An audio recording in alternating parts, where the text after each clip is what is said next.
All right, so here's the terms, right, that we went over. Next, what we're going to do, we talked about some different methods. You could do prime factorization. You could use a factor tree. What's another method? Repeated division.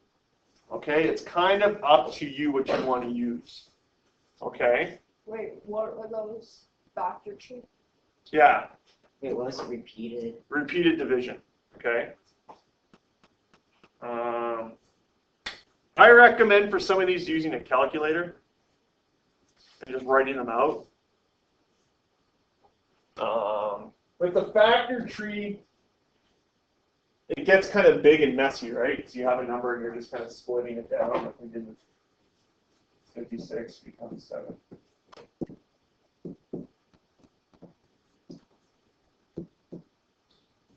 Right? Oh, 2. Right? Like if you do this, it gets bigger and bigger and bigger, which is fine if you have a 2-digit number. But like when we're going to do this next example, it can get really big really fast and complicated. So what I do is I just do repeated division. So all I do is I just look at the number and I'm like, okay, so it's 2646. So dyslexic. 2646. I go divided by 2. That's going to be 1, 3, 2, 3.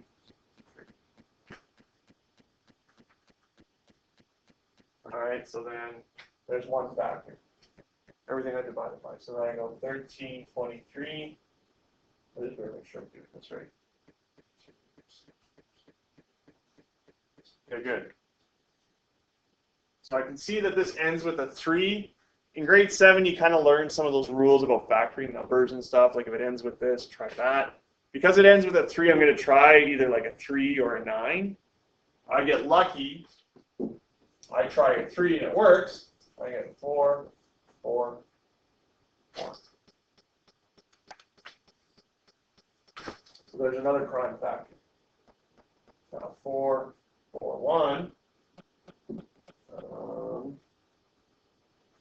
Let's try 3 again. Look at that. I got 147. Cool. All you're doing is kind of guessing and checking.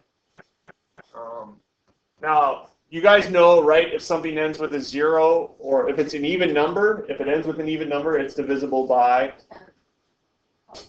2, right? Anything that's even, divisible by 2. If it ends with a 5 or a 0, Chloe, it's divisible, or by 0, it's divisible by, right. If it ends with a 5, it's divisible by 5. 3 or 9, usually a 3 will divide into it. There's just these things you have to try, okay? So 147 now.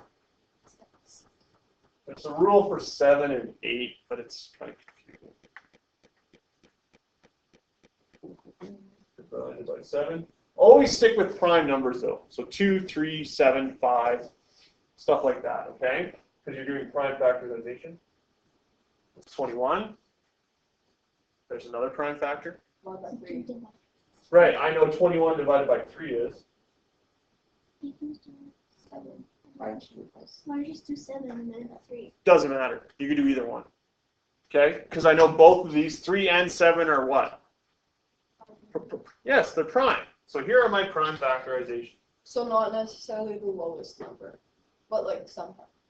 These will be the smallest numbers. You're trying to break it down. 3 and 7 are the lowest. Oh, right. Okay, I see what you mean.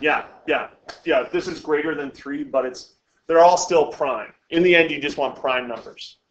Okay, so the prime factorization of 2646 would be 2 times 3 times 3 times 7 times 3.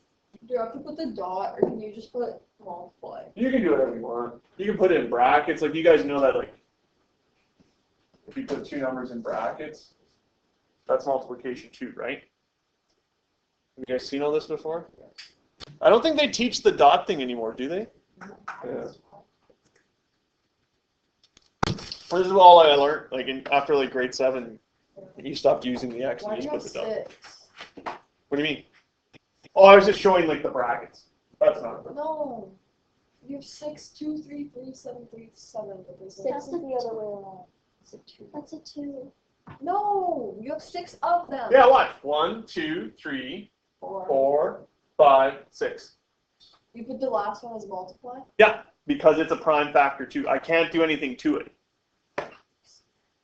Like I could write out, if you wanted to, Chloe, I could do like 7 divided by 1 equals 7 or something. But that's it. Once it's a prime number as your answer, you're done. Does that make sense? No. Yes. Why would you multiply 7? Don't. You leave it. You said the dot is stand for multiplying. Yeah, what do you get? No, I write all my factors out, okay? That equals And Chloe, if you took all of these numbers and multiplied them together, what am I going to get? 6. Right, that's all you're looking at. Okay? Is that kind of making sense? Just always divide by either 2, 3, 5, or 7. Okay? Or maybe 13. Oh. I don't know if this textbook would do that to you. Oh, maybe 11, though. You guys want to do another one? Yeah. Okay, let's do one more. Is there another one on the next page, or? Yeah. Determine the greatest common. Oh, let's not get there just yet. Let's do another prime factorization one. We have to write this one down. I didn't leave you any room, did I? On the back. Yeah, do it on the back. You know what, real quick. Continuing on, let's do 3, 3, 0, 0. Oh, big number. You could divide by 10, but because I have 2 zeros, I could also divide by 100, right? So I know that this is 33 times. I'm gonna do. You want me to do repeated division? Are we dividing it? Right. Sorry, I was gonna do a factor tree. Do you guys want to see repeated division instead? Why would you both? Yeah. Do you want me to? Two Sure. factors. Sorry. That's my fault. What's the number doing? Repeated division. My fault. I should have. I was just gonna do a factor tree, but I won't. Okay. So 3,300. I'm gonna divide this by 5. Well, then I got to divide, and then I have 2 factors, right? Always divide by prime numbers. You just said we could divide by 100. No, I messed up because I was going to do factor trees. I'll show you how to do a factor. I'll do it in factor tree over here real quick, but we'll keep it as the same, okay? So always divide by prime numbers when you're doing repeated division. My mistake. Sorry, guys. So by 5. So that's going to be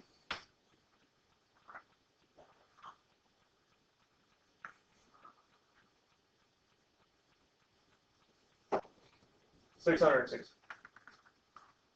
Okay, now 660. 10's not a prime number though, right? I know. You see the 0, but because you think 10, you could also do what's a prime number that would work as well. Yes! Look at you guys.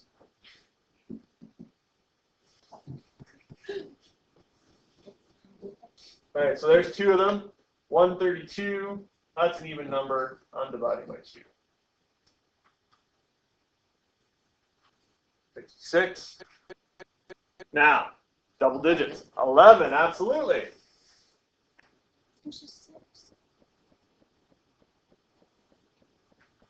Now, do I have to show how to divide 6 out? Yeah. We know the factors of 6, right? What times what gives me 6? 2 times 3. Okay, so I got 2 times 3, 11, 2, 5, 5. So my prime factorization would be 5 times 5. If you really want to get fancy, you group the numbers that are the same together. 2 times 2 times 3 times 11. Your order here doesn't matter, but it's nice. It'll be easier for you later on down the road when we get into other stuff if you kind of group things that are the same together. So I put my 5s together, my 2s together, my 3s together. Can you do a factor tree now? Sure, to do the factor tree for this one, you don't have to take it down, I'll just show you. I would have went 33 times 100. Okay, I'm just showing you how to do it as a factor tree if you want. Okay, this is separate. 33 is 3 times 11, right? 100 is 10 10 times 10. This is done, so 10 times 10 is 2 times 5 times 2 times 5. Wait, 5, 5, 2, 2, 3, and 11. Don't you? Do you guys understand when you're multiplying, order doesn't matter, right? Like if you multiply it all, like if you go 3 times 11 times 2 times 5 times 2 times 5, it's going to be the same as going 5 times 5 times 2 times 2 times 3 times 11. The order doesn't matter, right? Sam, what's 2 times 3? 6. What's 3 times 2? What's 3 times 2? 6. Right. It didn't matter the order. You still get the same answer, right? So it doesn't matter how you write it out. Yeesh. Yeah, that was a yeah? Okay, sorry. All right, cool. Prime factorization. Not awful, right? Which way do you guys like better, the tree or the repeated division? Okay. I'll try to keep that consistent then. If you like the tree, that's totally cool. You're not a weirdo. It's just preference. Okay? I just don't like writing everything out repeatedly. Like, I've already written out 3 once. Why do I got to write it again? I'm lazy. That's all. Okay.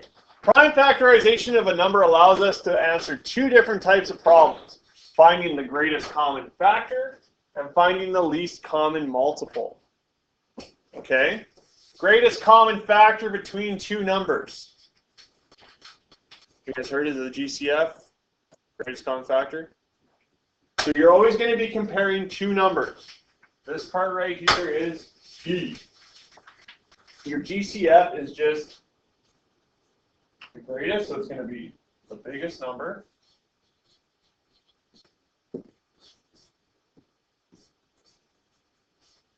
That factor, so we know what factoring is, right? Breaking down numbers, dividing them. So the biggest number that divides into both numbers.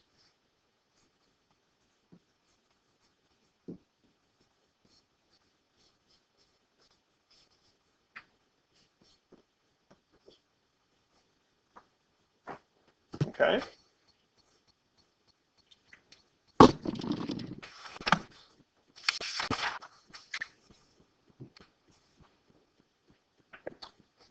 I hate how the textbook shows this. It's just... All right.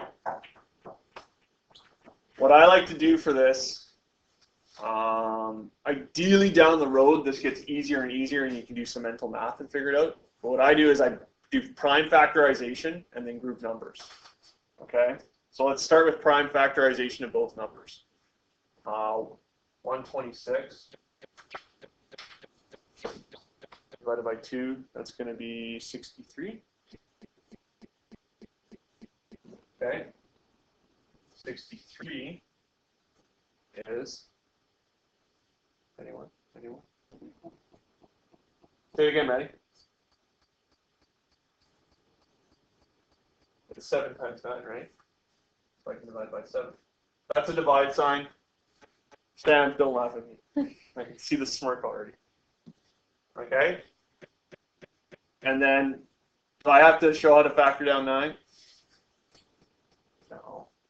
9 is just 3 times 3. Okay, so my prime factorization of 126 is 2 times 7 times 3 times 6. Okay. Ideally, you guys should write this actually largest to smallest to largest, blah, blah, blah. It'll make it easier. I'll show you why here in a second. Okay? 144. That's an even number, so I know 2 will go into it. Why there are 2? 144 divided by 2 is... Quarter. No. No, let's just put it in it. Yeah. 60. Is it 74. Is it 74? No, it's 77? No. 72. 72. Oh, it is 72. Thank you.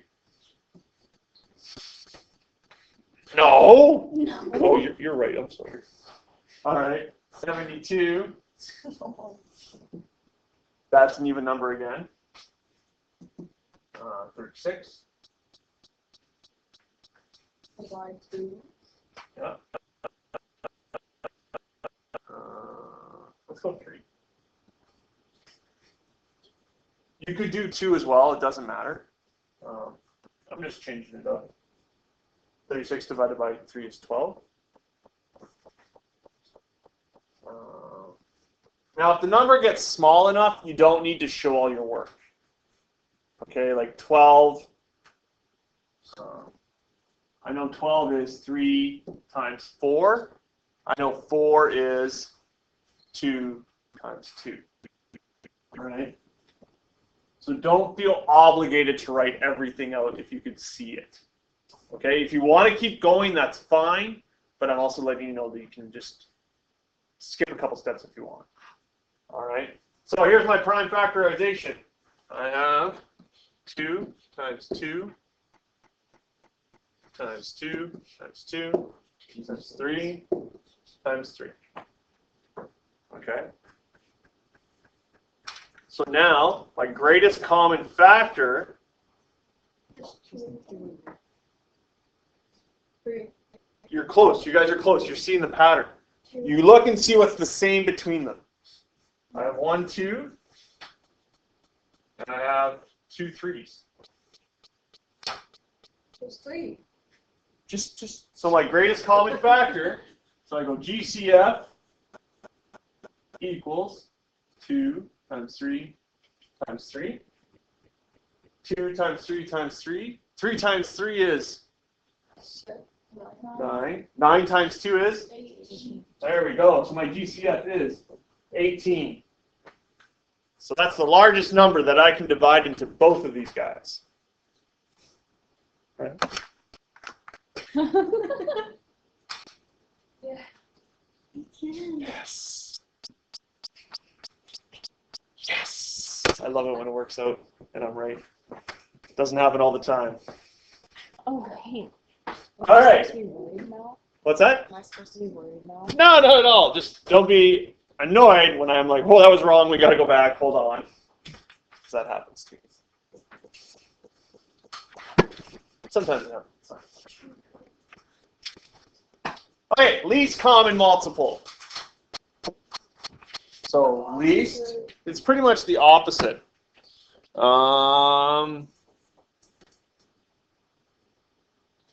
It's always between two numbers again. And it is, let me make sure I get this right. So this is the smallest number. Least common multiple. Oh, wait. No. That's the smallest number.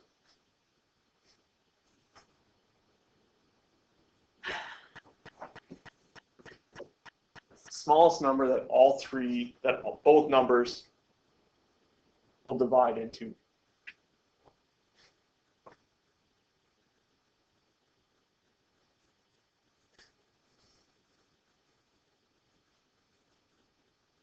Smallest number, smallest number.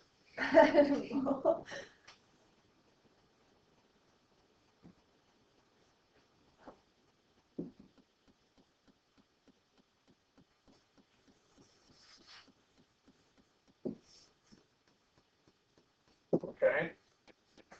So basically, you have to find a number now. So for my example, so that this number can divide into. So it's kind of like factoring, but the opposite. You're working, instead of finding the smallest number, you're working backwards to find the smallest of the biggest. If that makes sense. Smallest of the biggest. The biggest of the smallest? What? What are you talking about, Maddie? What are you talking about? I don't know. But I don't like your tone. Let's keep going here. Okay, so what you have to do is you have to find the least common multiple between 28, 42, and 63.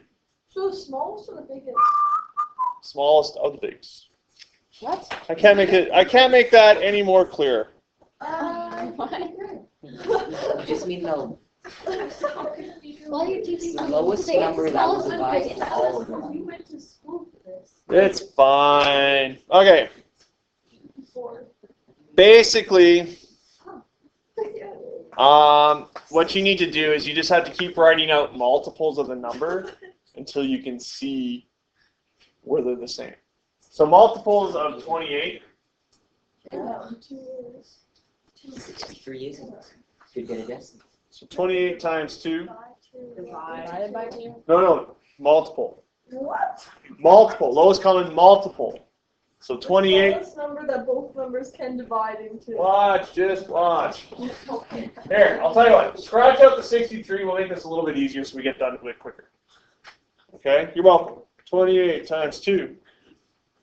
So 28 times 2 would be 56.